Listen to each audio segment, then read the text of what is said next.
I am a Jew who grew up in Australia. For most of my life, being Jewish in Australia felt safe, almost unremarkable in the best possible way. And then came October 7th.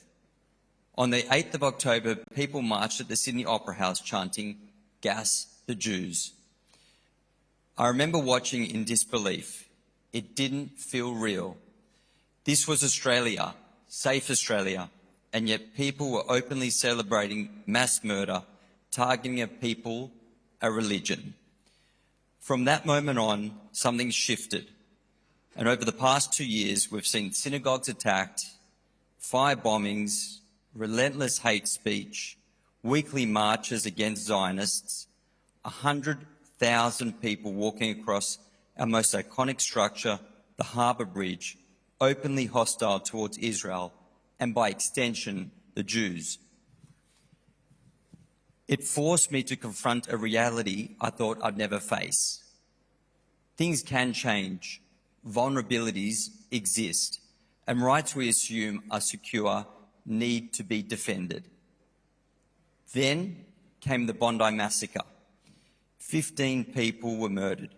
One of them was a dear friend of mine, Rabbi Eli Schlanger. Eli used to come to my office to put on tefillin with me.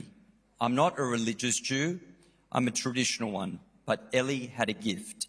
He deepened my connection to Judaism in the calmest and most beautiful way. When violence is distant, it is tragic. When it's personal, it's life-altering. These experiences changed how I think about safety. They led my wife and I to have conversations I'd never imagined having. Do we need an exit plan?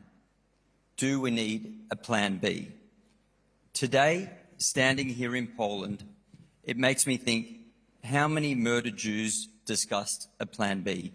How many blindly thought all was going to be okay? That is a devastating thought for someone who loves Australia and my religion, and yet I do have hope.